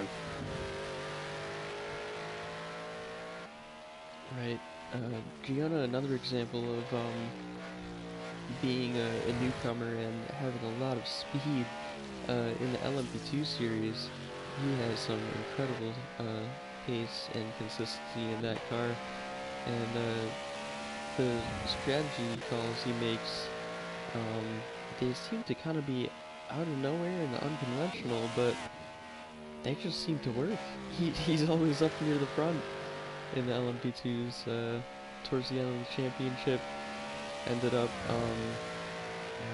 winning one race, I believe, against both Bruce Law and Immortalis, who are pretty much the front runners of that series. So Gr.A and Chris 94 M Sport will be quite familiar with each other then, because Chris 94 M Sport, also part of that LMP2 championship, finished 5th in this first season of 2021. So these guys know each other very well already. So different cars, not quite what they're used to, but still the intense battle between these two really just goes to show that, you know, it's not even car dependent, it's just how good these guys are. Yeah, it seems like Chris is really able to adapt his driving style and strategy based on the race that he's running. I've raced against him in the LMP2s, and during those 45-minute races in high downforce cars, he is quite aggressive both on the attack and defense. He has a lot of confidence in those cars. He knows exactly what they can do, where he can place the car, how late he can brake. It seems like in these cars, he's completely flipped it around. He's just gone for the cautious and consistent approach, and it's really seemed to work for him. Should note at this moment it does look like Luke Snipes has just come out of the pit stop as well, so now he's a little bit further back at the back of the field, so maybe another incident there, another mistake. It's so easy to do around this circuit when the barriers are so close, as you can see here as well, especially this corner. This corner, you'd think it's actually quite easy, a little bit uphill, you're still building up the speed, looks like a gentle corner, but it's still so easy to get wrong. Yeah, a lot of the corners around the outer, the full course are like that. In my experience, a lot of them look similar to others, so it's quite easy to get lost on here and think, oh, I know what corner comes after this one, and then you get there and it's too late, and you needed to brake and you did not. And you think you're so used to this circuit, doing it enough times, you think, yeah, sure, I know what's coming up next. But of course, this circuit is huge. There is a town within the circuit itself. That is how big this circuit is. That there is actually a town. People live in a town inside of this circuit. It just really goes to show just how massive and how big a challenge this circuit is for all of these drivers. Does it surround a castle as well, or is that on the outside of the track? Good question. I do know there's a castle somewhere, so it's quite possibly inside there as well. I was terrible at geography. I'll be completely honest. I was terrible at geography, but absolutely been loving this race so far. And we've just coming up to about 15 minutes left, so we're getting to those final stages of this race, of this extended race as well. As we say, if you're taking part in the seasonal championships, they're 45-minute races, but this one, hour and a half. So this is where the tire, being tired kicks in, where that brain power, you've really got to keep your focus in these last few stages. And this is where the challenge really comes more mentally than physically at this point.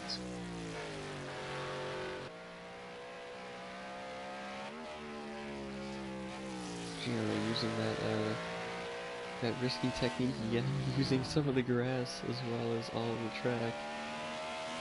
He really wants to make that time up and really get himself back up, but it's really looking like it's very close now, because of course after that mistake from the last lap, it's looking like actually he's losing a little bit of time. The gap has just increased to over 20 seconds again, so Chris now really laying down some rubber himself up in front. Yeah, it'll be interesting to see what Chris's lap time is for lap 8. Looks like he's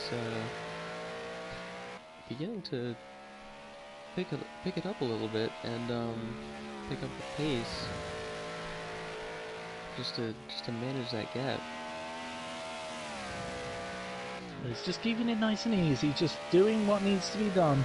He's got himself a very comfortable gap now as we just get to about a quarter of an hour left in this race, so he'll be making his way up. So this then will be leading up to the last few corners and what will have to be then the penultimate lap of this race. So we're coming to the end now as we get down to this back straight. As he crosses the line, there will be 2 laps left to go in this race, so it's looking alright for Chris, but as we say, that mental fatigue may kick in. It's still not over.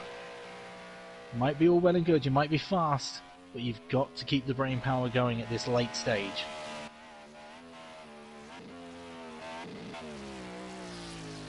And as we say that, look at that, I don't know if it's more of a mistake or more the line he chooses to take, because I've noticed him do that a few times now, just going wide at that penultimate corner and just taking that line as he crosses and does a 9:11.287. That's got to be close to the fastest lap of the race. It is the fastest lap of the race. By half a second as well, and just noticed whilst we've been away, Gr.A has actually picked up a 1 second time penalty as well, so just to make life even more difficult for himself. So Chris really on it now to just extend that lead in first place. He's not slowing down at all. He's pushing himself forward. It's getting the fastest lap of the race. He wants all of the all of the accolades. It's not just enough to win. It's not enough to win it.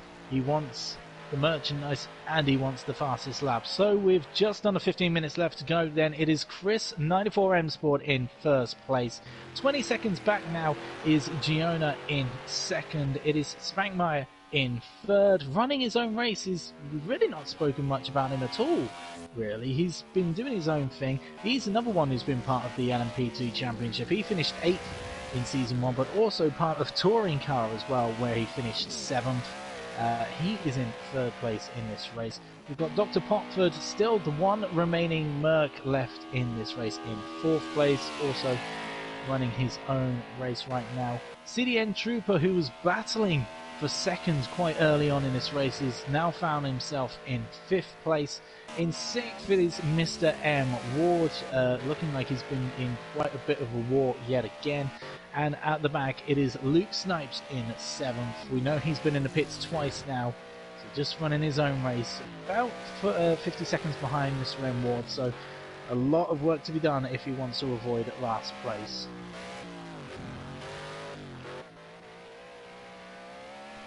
As he goes over the grass as well, so he's maybe taking the scenic route on this Sunday afternoon. Very much so, even going into our camera, look at that.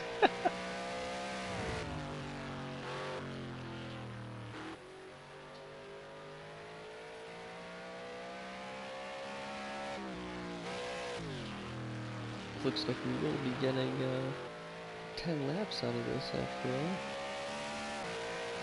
Indeed, we are on lap 9, so well, you got to say it was called quite early on, wasn't it? A 10-lap race, and that is exactly what we're going to get now. Unfortunately, Chris doesn't quite have enough of a gap to be able to slow down that much to make this the final lap, especially with 12 minutes to go and him being almost coming up to the halfway point of this lap, so it's definitely going to be the penultimate lap. But it's definitely one that he's fended off the competition. It looked like Gr.A was definitely at one point before Chris's pit stop was going to try and apply the pressure back, but after that mistake and after Chris's fantastic pit stop and just setting the fastest lap last time out, he's definitely got a hold of things now.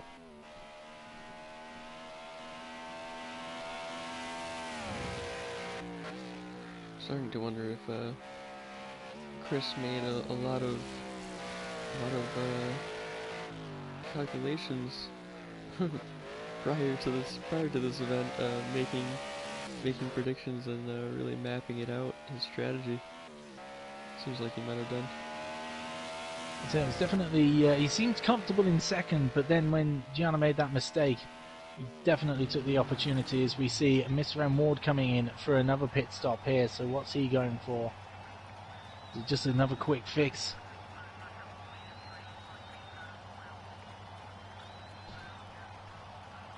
Looks like it.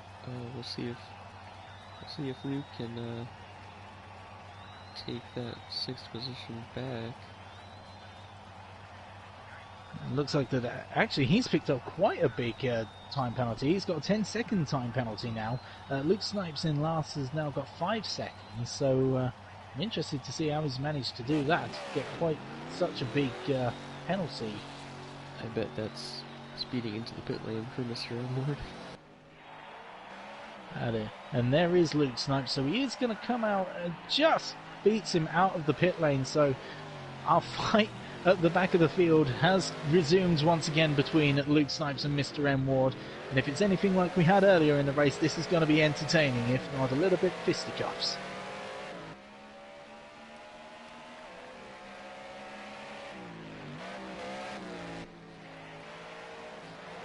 Come through. And when you're doing this circuit as well, every time that you come back to the Nürburgring section, is it more like a little bit of a breather, a bit of a the barriers aren't so close, a little bit of a breather before you go back again? Is it just nice to get to this section of the circuit just to relax before you get back to the Nordschleife section? Oh, definitely. I wish I almost wish that turns 2 through 4, I think, of the original, of the full GP circuit were the same, so that you got even more of a breather. It would be nice, but you just don't quite get things your way, as Mr. M. Ward was kind of looking around the outside of Schumacher. That would have been a very brave move to try as we go to the downhill section. Is he going to try and get a move done here before the chicane? It's quite difficult because they use the chicane, which is the faster of the two here. It looks like he's trying to go for the inside. Will he try a move around the outside? This is going to be brave if he tries it. Gives it a go. He hangs on. He hangs on. Oh, and no. it didn't quite work out. It spun Luke. It was a brave move, but to fair play, Mr. M. Ward has stopped and let Luke back through. A little flash of the lights, the same thank you there. So at least a little bit of fair play there. He knew he made the mistake and did let him back through. Good sportsmanship there. Continuing the battle back where they left off. now on the Nordschleife course. And that's another benefit of being part of Flux Motorsport and some of the championship events like that. Of course, you get driving like this. Sometimes these incidents do happen, but that's what the stewards are for. Is like, if an incident like that happens, at least if the offending driver is like, yep, okay, I made a mistake, I'll let you back through. That's the fair play part of Flux Motorsport, and the fact that you emphasize on the clean racing side.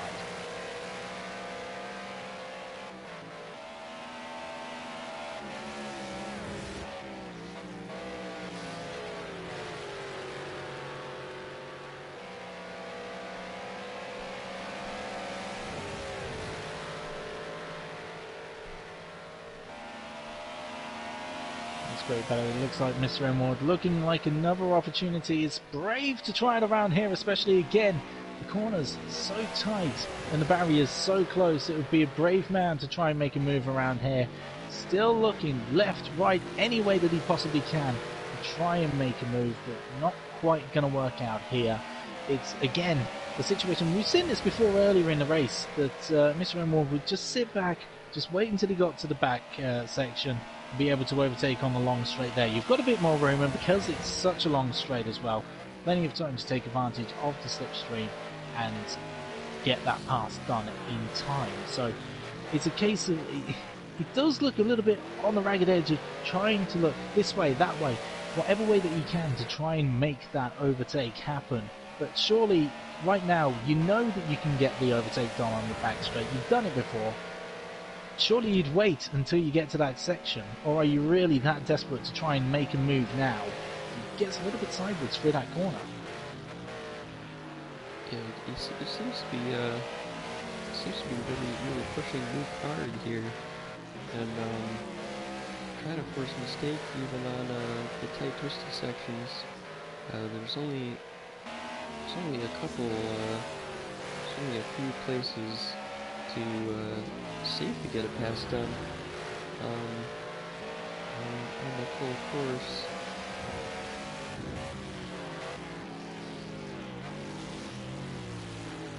Of course, another one of these beautiful things is, even though they are a few minutes behind, obviously the race still at where they are.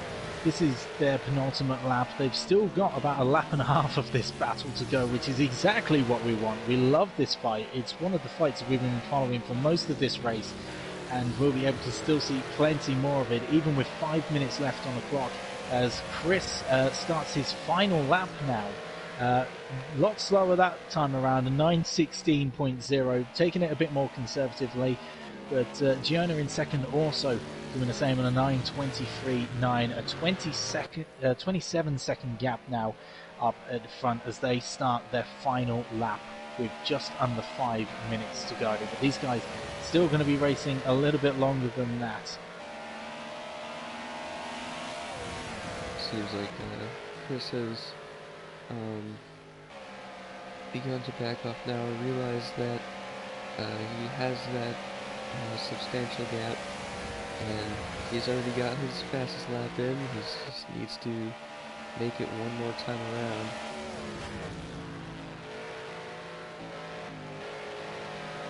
Just one last lap of just making sure that you hit all the apexes, make sure you're quick enough, but don't make the mistakes. Especially on this final lap, you've gone all this way. You've done an hour and 25 minutes around this circuit. You've only got one lap left to get yourself to the finish. You've got yourself a near 30-second lead. Just keep it neat, keep it tidy, and just bring it home.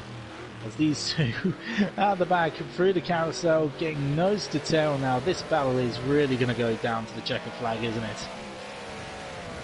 Yeah, they've been almost all race, other than their different pit stop strategies, where they were out of sync for a bit. Yeah, really bumper to bumper. Oh, but into the wall there, Mr. Emerald, and that's going to cause him a lot of trouble. Just as we were hoping that this battle would go right down to the wire, that's really going to have made life a lot more difficult. As you can see, he's really struggling now with that damage, and is that possibly game over for Mr. Emerald? Looks like it might be, sadly. Yeah, there was a heavy couple of impacts there with the barrier. And as you were saying, he was really pushing him as well to really try and force maybe Luke into a mistake, and ended up doing it himself. As it looks like we've lost CDN Trooper, has disappeared from up in front as well. We're now down to just 6 drivers left in this race. So CDN has dropped out right near the end of this race. It's a bit of a shame, especially how strong his start was in that fight for second place. Yeah, it looks like another hit into the wall with from Mr. Emerald. Yeah, it seemed like CDN just drove it into the pits and retired the car. A bit of a shame, but it's been a fantastic effort from him as well. As we head into the final 2 minutes of this race now, and what a fantastic fight it has been between all of these drivers.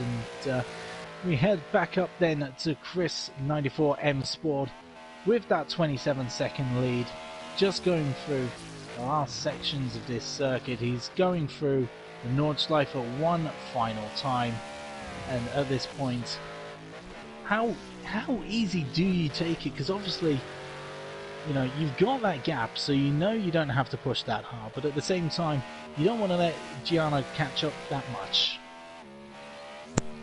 Yeah, you don't want to be going so slow that you're completely out of the rhythm that you've built up for 9 laps. It's got to be at least somewhat close to that pace, but yeah, it's a balance. As we watch down, 1 minute left on the clock then. This is the final lap as we're getting around about halfway through this final lap for Chris, and we've got to say, he's played this one absolutely beautifully. Wasn't able to hang with Gr.A at the start, dropped to about 15 seconds behind, especially as he was fighting with CDN Trooper, keeping him behind. Those early few laps, there were a couple of mistakes for both him and CDN, which meant that Gr.A was able to pull out that lead, but as soon as Gr.A made that big mistake from 15 seconds ahead, he was able to close the gap, take the lead, and has not looked back ever since, and has been almost untouchable and unstoppable, really.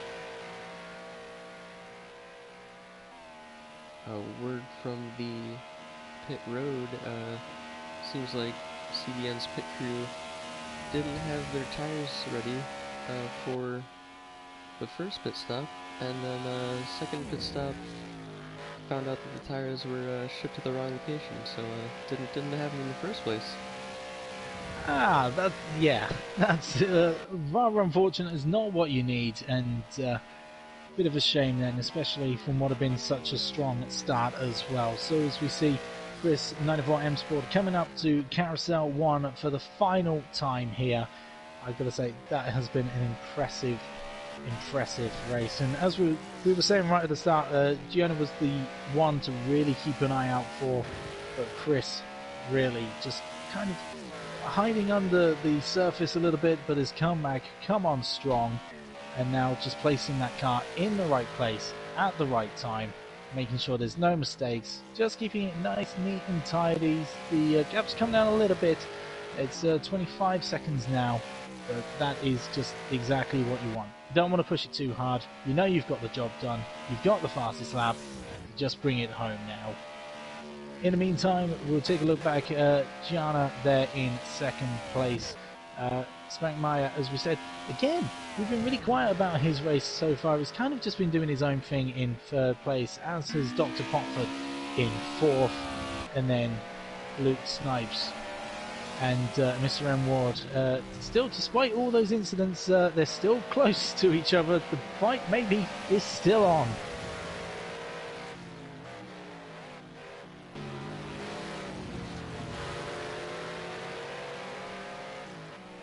They look to be just going through towards the end of the first sector now.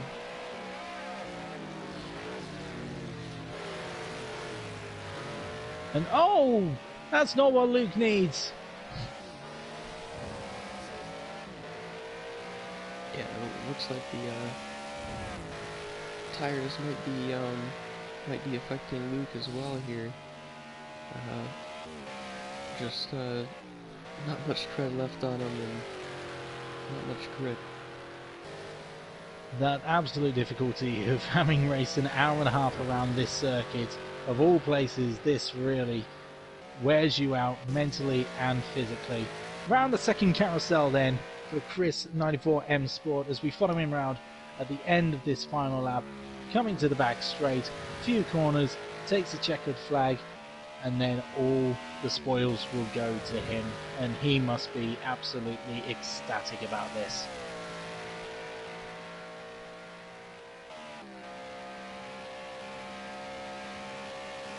Just taking a little break as he goes down this very long straight, and then just the final section to go.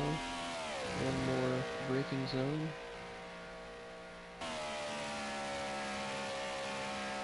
And possibly thinking, thank goodness I don't have to do this anymore again. How did Sabine Schmitz ever do this over 20,000 times? It is absolutely mental and absolutely ridiculous, but that's why we're here. It is the Sabine Schmitz testimonial. It is the final.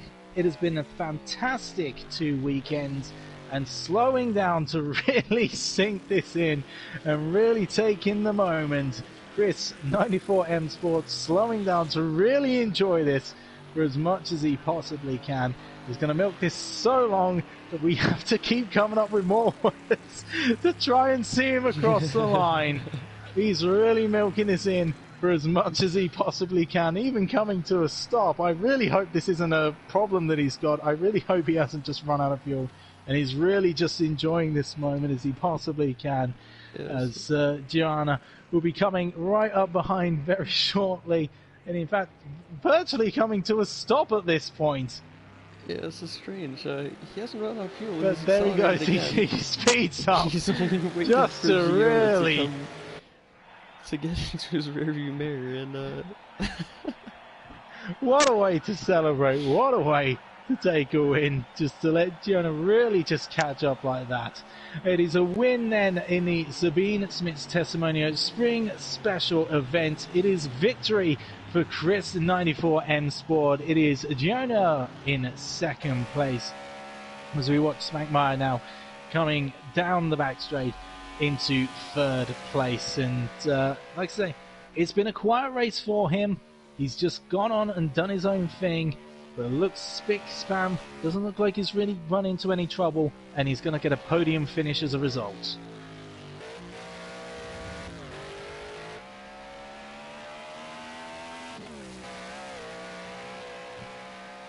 As he comes down now to the line to finish in third place, takes podium in our spring special event. Well done to Smackmeyer in third place.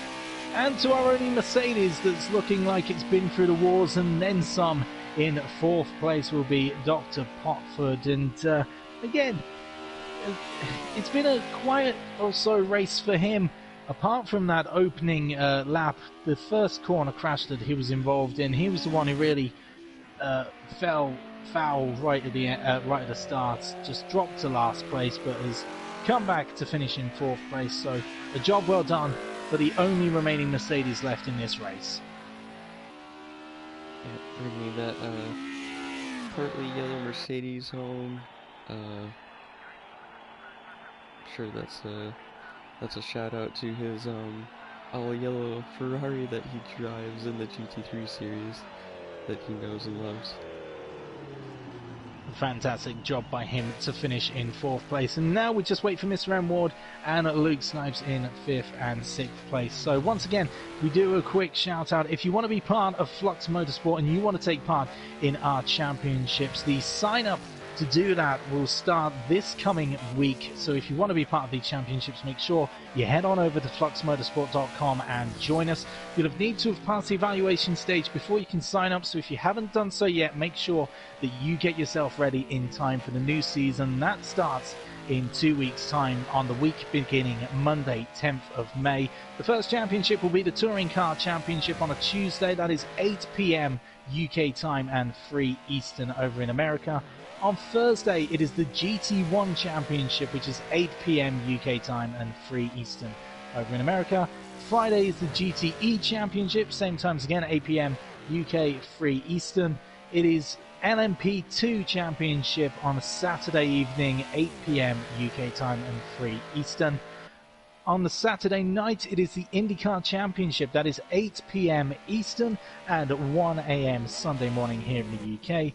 Sunday is the GT3 Championship. That is 8 p.m. UK time, 3 Eastern. And on Sunday night, the Stock Car Championship, which is 8 p.m. Eastern, 1 a.m. Monday morning. So make sure you get yourself signed up for that. FluxMotorsport.com. That is also where you can check out our shop to get yourself some of our merchandise and sign up to the community as well. And don't forget, if you want to follow everything on our social media pages, it is at Flux Motorsport across our Facebook, Twitter, and Instagram. So make sure you like and follow us on those channels as well to get updated with everything that we do here at Flux Motorsport. I know McToasty definitely enjoys driving in some of the championships. I would if I was good enough, but I'll stick here in the commentary booth where I think I'm probably much better suited, as we follow now Mr. M. Ward as he comes up on the back straight. He'll soon be coming in for 5th place. And McToasty, is there anything that you'd like to say about Flux Motorsport as we head into Season 2?